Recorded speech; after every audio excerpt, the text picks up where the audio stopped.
മുന്നേറാം 3 ദശലക്ഷം ജീവിതങ്ങൾക്കായി. ക്ഷയരോഗം കണ്ടെത്തൂ, ചികിത്സിക്കൂ, ഭേദമാക്കൂ. ലോക ക്ഷയരോഗ ദിനം 2014 മാർച്ച് 24. ലോകത്ത് വർഷം തോറും 9 ദശലക്ഷം പേർക്ക് ക്ഷയരോഗം പിടിപെടുന്നു.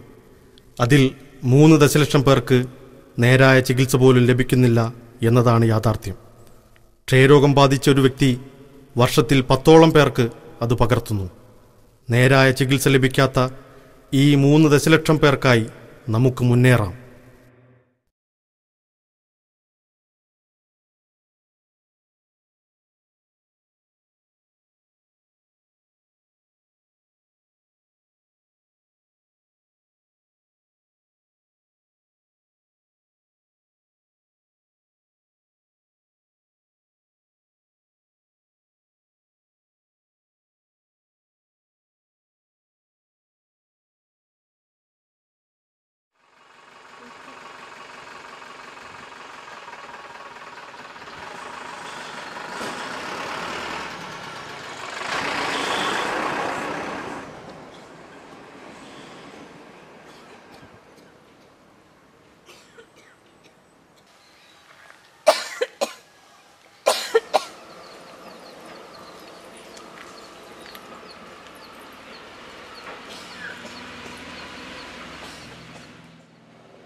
ഈ ആശോകക്കാരന് ഇവിടെ വന്നപ്പോഴല്ലേ ഇതൊക്കെ ഉണ്ടായി. ഇനിയിപ്പോ അതിനെന്താ ചെയ്യാ?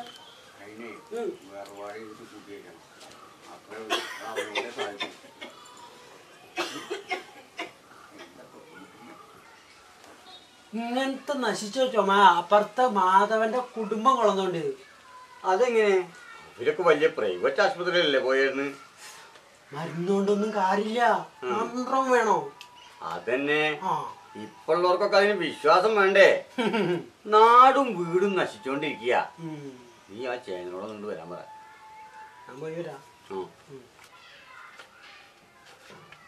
എന്താടി വന്ന പട കിടക്കണേ? ഇങ്ങനെ കിടന്നാൽ എങ്ങനെ? ഇവിടുത്തെ പണിയൊക്കെ ആരാ ചെയ്യാ? തീരെ വയ്യ, നല്ല ചുമയുണ്ട്, കുറച്ച് ദിവസമായി.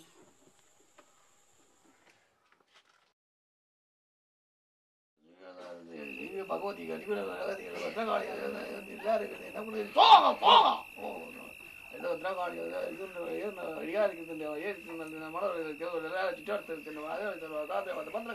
ഓ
കാര്യമായ വിശപ്പില്ലായ്മയൊക്കെ ഉണ്ടോ? നമുക്കൊന്ന് കഫ ഒന്ന് നോക്കാം. ചിലപ്പോ ടി വിയുടെ ക്ഷയരോഗത്തിൻ്റെ ലക്ഷണം ആയേക്കാം. ഒന്ന് നമുക്കൊന്ന് ടെസ്റ്റ് ചെയ്ത് കേട്ടോ. ഒന്ന് ലാബിൽ പോയിട്ട് ചെക്ക് ചെയ്തിട്ട് പോരെ കേട്ടോ. ഈ പാത്രത്തിൽ ഇപ്പോൾ പുറത്ത് പോയിട്ട് നന്നായിട്ട് ചുമച്ചിട്ട് കട്ടിയുള്ള കപ്പ എടുക്കുക. അതിനുശേഷം ഈ പാത്രത്തിൽ നിങ്ങൾ നാളെ വീട്ടിൽ നിന്ന് വരുമ്പോൾ ആവി എണീച്ചതിന് ശേഷം നെഞ്ചിൽ നിന്നും വരുന്ന കട്ടിയുള്ള കപ്പ എടുത്തിട്ട് നാളെ കൊണ്ടുവരിക.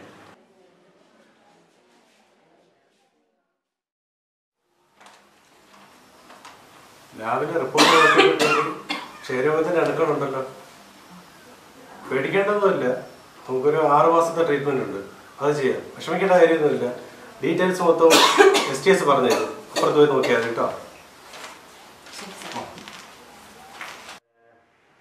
TB ഉണ്ടെന്നാണ് പറയുന്നത് അല്ലേ? കറക്റ്റായിട്ട് 6 മാസം കഴിക്കുകയാണെങ്കിൽ പൂർണ്ണമായിട്ട് ഭേദമാകും. അസുഖമാണ്. അത് നമ്മൾ കുറച്ച് കാര്യങ്ങളൊക്കെ ശ്രദ്ധിക്കാണ്. ഒന്ന് നമ്മൾ ചുമക്കൊന്ന് വായ കുത്തി പിടിക്കണം, പുറത്തൊന്നും പോയി തുപ്പരുത്. പകരുന്ന അസുഖമാണ്, വായുവിലൂടെ പകരുന്ന അസുഖമെന്ന് പറഞ്ഞു അല്ലേ? നമ്മളൊക്കെ എവിടെ നിന്ന് വേണമെങ്കിൽ നമ്മൾക്ക് അസുഖങ്ങൾ കിട്ടാൻ സാധ്യതയുണ്ട്. അപ്പം അതുപോലെ നമ്മുടെ അടുത്ത് വേറെ ആൾക്ക് കിട്ടും. നമ്മളൊക്കെ പറയാറുണ്ടാ, ദൈവത്തോടൊക്കെ നമ്മൾ പ്രവർത്തിക്കാറില്ല, നമ്മളെ കൊണ്ട് ഉപദ്രവം ഉണ്ടാവരുത്. അപ്പോൾ അതുകൊണ്ട് നമ്മളെ അടുത്ത് ഉണ്ടാകാൻ സാധ്യതയുണ്ട്. നമ്മൾ മരുന്ന് കഴിച്ചില്ലെങ്കിൽ നമ്മുടെ അടുത്ത് നിന്ന് മറ്റൊരാളുകൾക്ക് പകരാനുള്ള സാധ്യതയുണ്ട്. അപ്പം അതുകൊണ്ട് 6 മാസം തുടർച്ചയായിട്ട് കഴിക്കണം. നമുക്ക് ഇവിടെ വന്നിട്ട് ആഴ്ചയിൽ 3 ദിവസമാണ് കഴിക്കേണ്ടത്. ഡോട്ടായിട്ടാണ് കഴിക്കേണ്ടത്. 3 ദിവസം 6 മാസമാണ് കഴിക്കേണ്ടത് ഡോട്ടായിട്ട്. അതായത് നേരിട്ടുള്ള നിരീക്ഷണത്തിലാണ് ഇത് മരുന്ന് കഴിക്കാറുള്ളത്.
എങ്ങട്ടായി? ആശുപത്രിയിലേക്ക് അച്ഛാ. വേണ്ട വേണ്ട, ഇപ്പൊ അസുഖമൊന്നുമില്ലല്ലോ. TB ആണ് അച്ഛാ. മുടങ്ങാത്ത 6 മാസം മരുന്ന് കഴിക്കണം. അതൊക്കെ വെറുതെ പറഞ്ഞ. ദൈവാനുഗ്രഹം കൊണ്ട് ഈ കുടുംബത്തിൽ അങ്ങനെ ഒരു അസുഖം വന്നിട്ടില്ലല്ലോ, ഇനിയിപ്പോ വരൂല്ല.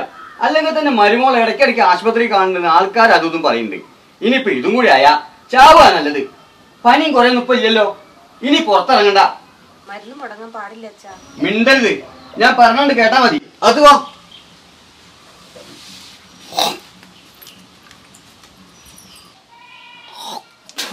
ഓരോന്ന് കേറി വരും കുടുംബം നശിപ്പിക്കാൻ. അച്ഛൻ പറഞ്ഞ പോലൊക്കെ നിന്നാ മതി. എനിക്കിപ്പോ അങ്ങോട്ടൊന്നും വരാൻ പറ്റില്ല. മന്ത്രവാദി പറഞ്ഞത് സത്യല്ലേ? സൂക്കേട് കുറവായി. ആളുകളെ കൊണ്ട് കൊള്ളരുതാത്തത് കേൾപ്പിക്കണ്ടാ. നിനക്ക് പുറത്തിറങ്ങി നടക്കാത്തതിന്റെ സൂക്കേടാ. നിന്റെ പോലെ ഇവിടെ നടക്കൂല. അടങ്ങി ഒതുങ്ങി അവിടെ കഴിഞ്ഞോ? ആ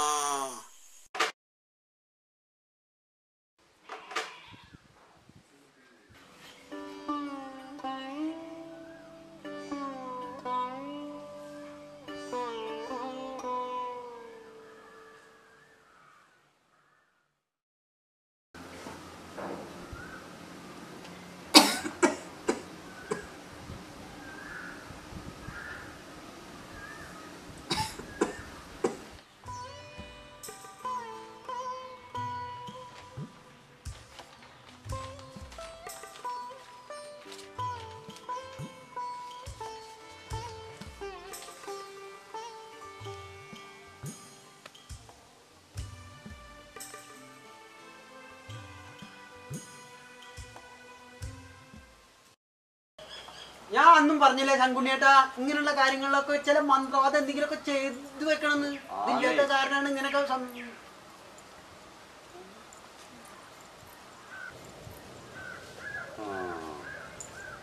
എന്നാ പറഞ്ഞേ.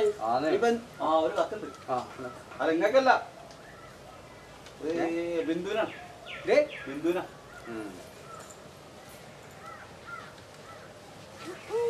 നമുക്ക് കത്തൊന്നുമില്ലേ? എന്താണ് ഇപ്പൊ നിങ്ങൾക്ക് പെൻഷൻ ഉണ്ടോ നിങ്ങൾക്ക്?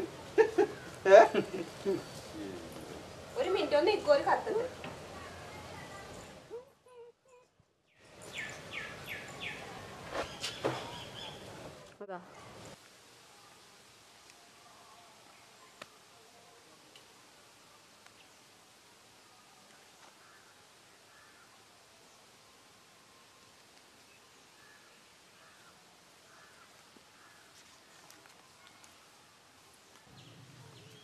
ബഹുമാനപ്പെട്ട പോസ്റ്റ്മാൻ, എന്നെ രക്ഷിക്കണം. എൻ്റെ ജീവിതം അപകടത്തിലാണ്. എനിക്ക് TB ആണ്. കൃത്യമായി മരുന്ന് കഴിച്ചില്ലെങ്കിൽ അപകടമാണ്. വീട്ടുകാരെന്നെ പുറത്തേക്ക് വിടുന്നില്ല. അവർക്ക് മന്ത്രവാദമാണ് മുഖ്യം. ഈ കാര്യങ്ങൾ ഡോക്ടറെ അറിയിക്കണമെന്ന് അപേക്ഷിക്കുന്നു എന്ന് വിശ്വസ്തയോടെ ബിന്ദു. സംഗതി അപകടത്തിലാണല്ലോ. നിങ്ങൾക്ക് ഡോട്ട്സ് പ്രൊവൈഡർ ആകാൻ കഴിയുമോ? ഡോട്ട്സ് പ്രൊവൈഡർ എന്ന് പറഞ്ഞാൽ രോഗിക്ക് മരുന്ന് നേരിട്ടുള്ള നിരീക്ഷണത്തിൽ കൊടുക്കുന്ന ഒരു സംവിധാനമാണ് ആരോഗ്യവകുപ്പിൻ്റെ. അപ്പോൾ അങ്ങനെ മരുന്ന് നേരിട്ട് കൊടുക്കുകയാണെങ്കിൽ, മരുന്ന് കഴിച്ചു എന്ന് ഉറപ്പുവരുത്തുകയാണെങ്കിൽ നമുക്ക് അയാളെ രക്ഷിക്കാൻ കഴിയും. അല്ല, ഒരു ജീവൻ രക്ഷിക്കാനുള്ള കാര്യമല്ലേ, എന്തായാലും ഞാൻ ഏറ്റു. അങ്ങനെ ഒന്ന് ശ്രമിച്ചു നോക്കൂ.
പരമാവധി പെട്ടെന്ന് പോകണം. ഈ മലബാരത്തിന്റെ കാര്യം കഴിഞ്ഞിട്ട് പോയാൽ പോരെ?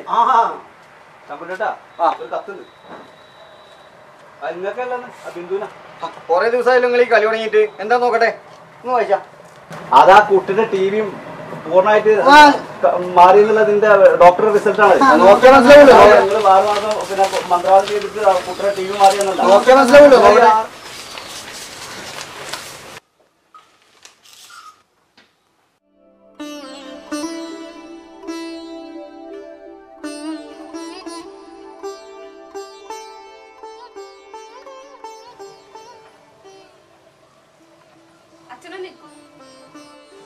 നിങ്ങൾക്കൊക്കെ ഇനി മാനക്കേടില്ലാതെ ജീവിക്കാലോ. എൻ്റെ ക്ഷയരോഗം പൂർണ്ണമായിട്ട് മാറി എൻ്റെ റിസൾട്ടാണിത്. ഞാനിനി കുറച്ച് കാറ്റവും പിടിച്ചോ കിട്ടി ജീവിക്കട്ടെ.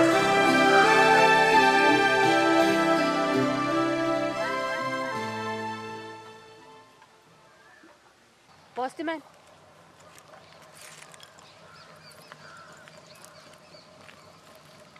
ഇതാണ് എൻ്റെ ആകെയുള്ള സമ്പാദ്യം. അയ്യോ, ഇതൊന്നും എനിക്ക് വേണ്ട. സർക്കാർ അതിനുള്ള പൈസ എനിക്ക് തരുന്നുണ്ട്. നന്ദിയുണ്ട് ഒരുപാട്.